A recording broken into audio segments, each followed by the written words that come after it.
Educare com você, para você saber de assuntos referentes à educação, comportamento, sociedade, enfim, assuntos atuais que às vezes você desconhece. Você já ouviu falar em ebiatria? Não sabe o que é? Hoje você vai ficar sabendo aqui no Educare.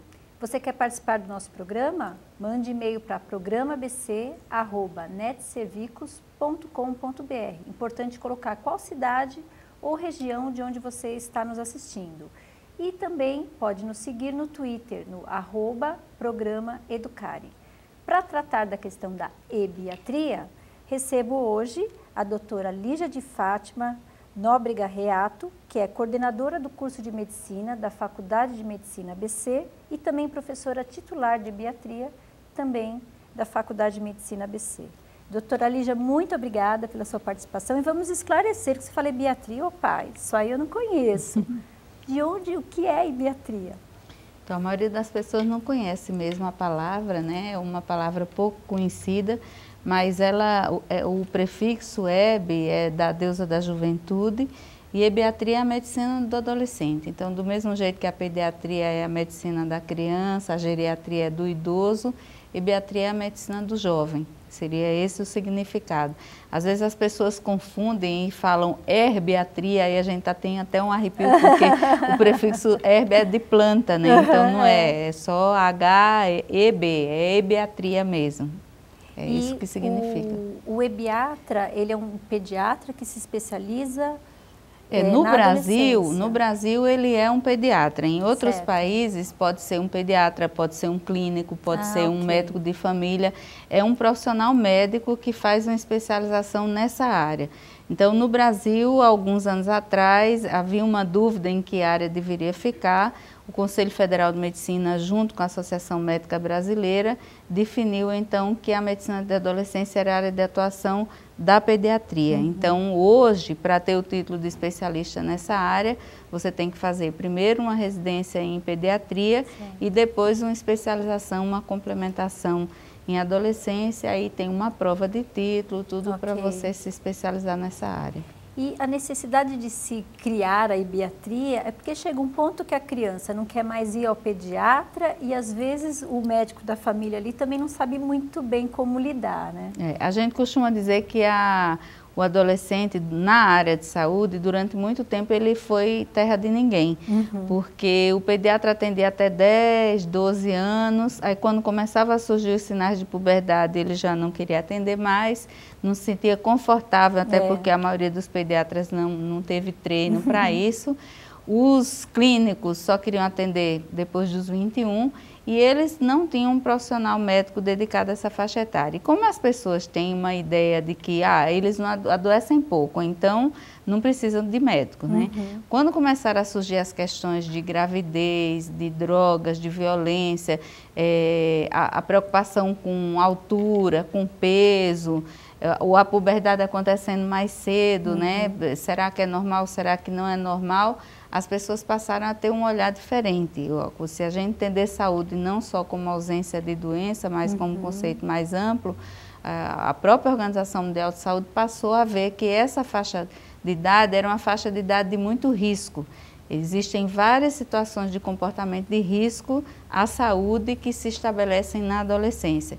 Por outro lado, se a gente pensar como fator protetor, você que é educadora, todas as possibilidades que a gente tem de atuar preventivamente para formar bons hábitos, desde hábitos alimentares, desde hábitos de saúde, até você discutir as possibilidades dessa pessoa como um adulto, né? Você tem que atuar nessa idade.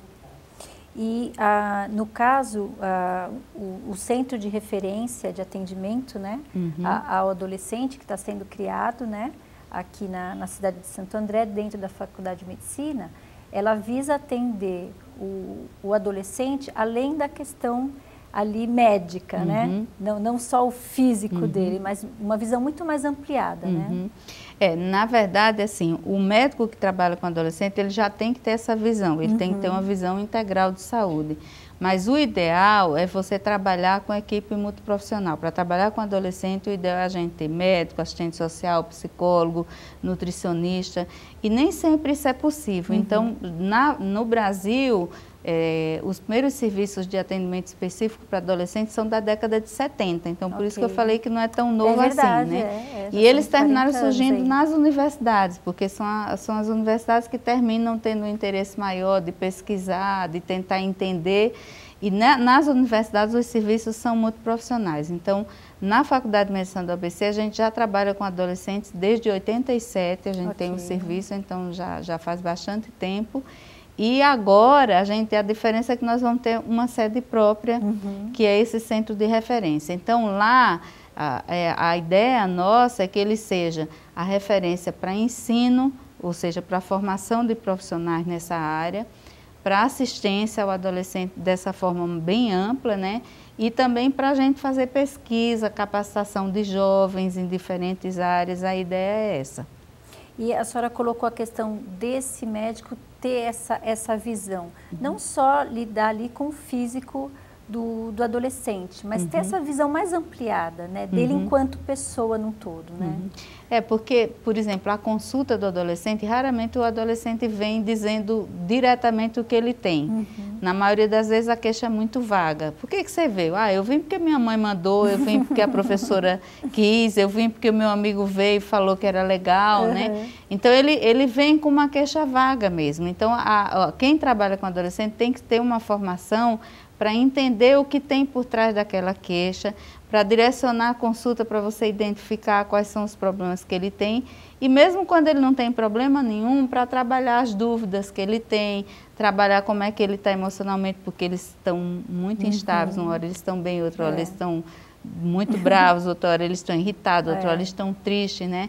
Eu lembro de um adolescente uma vez que virou para mim e disse assim: não sei que graça você acha que trabalhar com adolescente. A adolescência é um saco, tem dia que nem eu me aguento, quer dizer, mais ou menos assim que eles terminam se sentindo. Então, na consulta, a gente procura abordar esses aspectos emocionais, as mudanças que estão acontecendo com ele. Mesmo quando eles não falam nada, a gente procura abordar a questão da sexualidade, a questão das drogas. Então, isso faz parte da formação do profissional que trabalha com adolescente. E sempre com esse intuito também de fazer a prevenção, né? Exatamente, de orientar a prevenção. E um aspecto essencial que eu acho para quem trabalha com jovem é você colocar para ele, a gente fala muito que eles têm que assumir responsabilidades, né? Mas a gente vive numa sociedade que é muito dúbia em relação ao adolescente. Então, num determinado, isso tanto os pais como a sociedade, em alguns aspectos ela é muito permissiva, você pode tudo, em outros aspectos você quer segurar, né? E na verdade, assim, se a gente quer que eles cresçam, você tem que passar a responsabilidade para eles. Então eles têm que entender que o cuidado, por exemplo, ao seu próprio corpo, o cuidado à saúde é deles. E isso a gente faz. Eu costumo dizer que a consulta é até um rito de passagem, porque é a primeira vez que eles deixam de ser atendidos como criança, ou seja, que não vai ser mais os pais que vão informar, eles entram sozinhos, eles têm um espaço próprio para eles. Então, é um exercício de autonomia mesmo, deles começarem a tomar conta deles próprios.